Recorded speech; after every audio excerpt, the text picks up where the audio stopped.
how quickly life can change, or your trajectory of how you think of things, how they can actually just change just overnight. Having a supporting cast, being able to have somebody to talk to is so important today. I was out of character and lost myself a couple days ago and lost my cool to the point I actually wanted, it was just bad. It was not a good thing. And one of the reasons why I know it wasn't a good thing, because later on when I got a chance to settle myself down and calm down and be able to make it home, and I was glad that I made it home,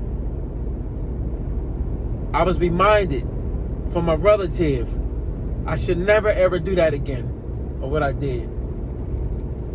Because at the end of the day, I got so much more to live for. And it's so important for you to be able to have somebody to talk to today. Because a lot of us that end up going out there on a limb doing something crazy, losing their cool, whereas though you could have almost lost your livelihood. A lot of people today need that. They need that shoulder to lay on, a person to talk to, that phone call that they need, or a person they need to be able to reach out to. A lot of people don't have that today. And I'm very, very grateful to be able to have my mom, my dad,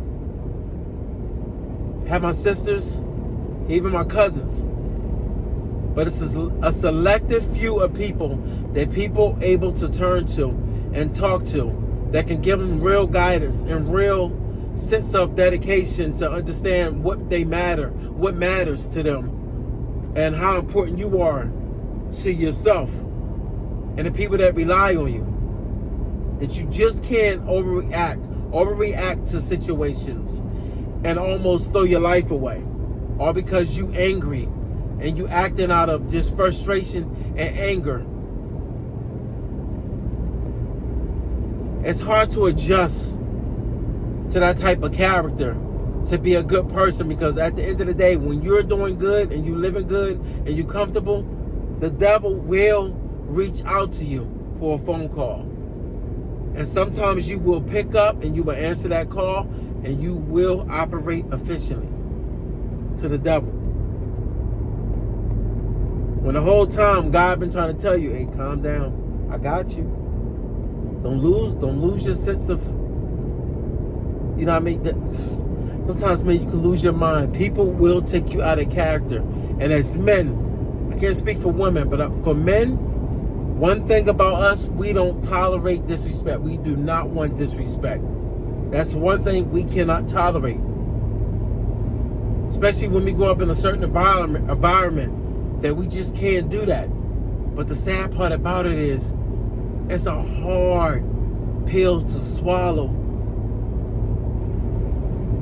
The one thing I'm realizing in life, they always say, long as you don't touch me.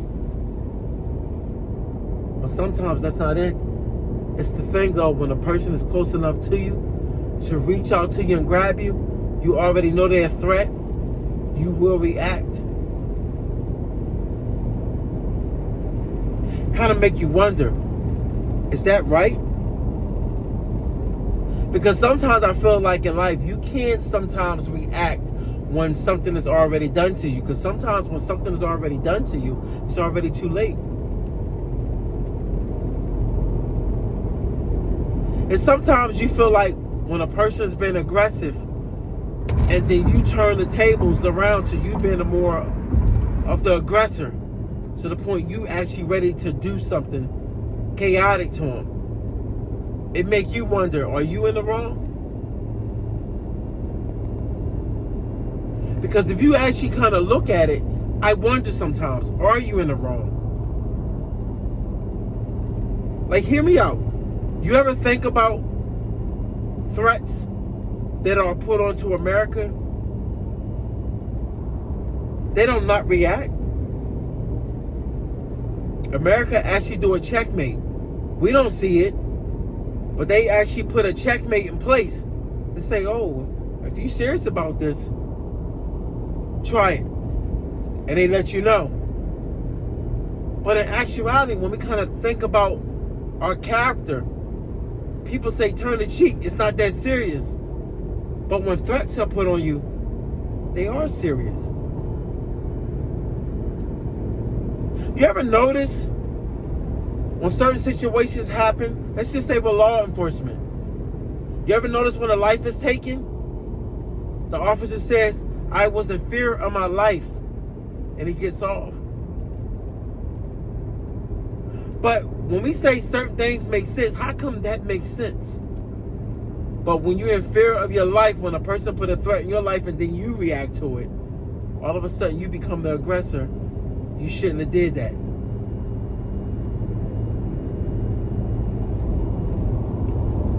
It's one of those things where as though people say, or what should I say? You F around, you find out. But then you can go to jail for that. Because they F'd around, messed around, and they found out.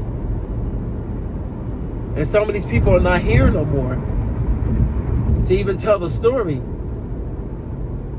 But then at the same time, when they able to tell the story, they're not able to go back home. Sometimes they tell them the story from the hospital bed.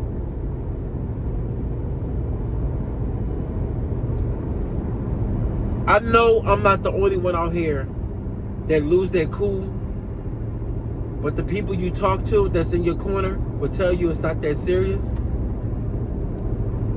But who's the person that actually lets you know in real life that's what's not that serious? Because it made me want. I was thinking about that overnight. Like, what is not that serious? You ever notice a lot of things that was never taken as serious? And then when you having a funeral for a person, everybody's crying, and they think back to when that person felt as though they should have took a threat serious, and they didn't take it serious. All of a sudden it became serious. I'm a component of, if you tell somebody they're going to do something, they're going to do something to you. If someone tell you that they're going to do something to you, I think if you don't take that serious, something wrong. I think everything needs to be taken serious today. I don't think anything should be a joke. I don't think anything at all should be taken as a joke, especially as men. Men, we can have arguments, we can have disagreements. But once you cross the line and say you're going to do something to somebody, I'm just speaking for just men in general. You know, if you ever tell somebody, yo, I'm going to do something when I see you, that actually means I'm going to do something to you. You can't take those things back. Even as me, let's just say me as just being me. And I say, I'm going to take your life. Now, I'm just saying, I didn't say that. I never said that, but I'm just saying. If I was to say that to somebody, I'm thinking at that time, I'm most likely sure at that point that I'm actually going to do that. That's why a lot of times today, people got to leave people alone and be respectful. These traits are lost today. It seems funny, fun and games, when we know it's not funny, but people play on that line of they can be disrespectful and go all the way there, or is it seem as that they feel like in their mind that they go all the way there. Some will, some won't. Some are just bluffing. But it's a lot of people in the grave today all for bluffing. It's a lot of people today that have made close calls and got their family members killed, all because they played around with the wrong person and they felt as though that person wasn't going to do anything. And turned around, that person was a lot crazier than what they thought. I think the lesson to learn from straddling the line of sending threatening messages to people through text messages or verbally, I think people need to not straddle that fence. Because remember, some people can make it to the fence, never make it over. And some can shot through the fence. I think moving forward, I think a lot of people need to think twice. How they operate and the things they say to people. Because today, people are short. People got a lot of things going on. And we at a point now today where as though you can't trust people. So when somebody says something to you, sometimes you have to react to it. Not knowing that you're not in the right or wrong. No one can say you're in the wrong when someone says something to you. You don't know how to take it. Stay down, man, and stay out the way. Try to stay clear of any kind of negligence out here that's been put on you. If people messing around with your livelihood, get away from them. But at the end of the day, if they bring you to your steps, you got to do what you got to do.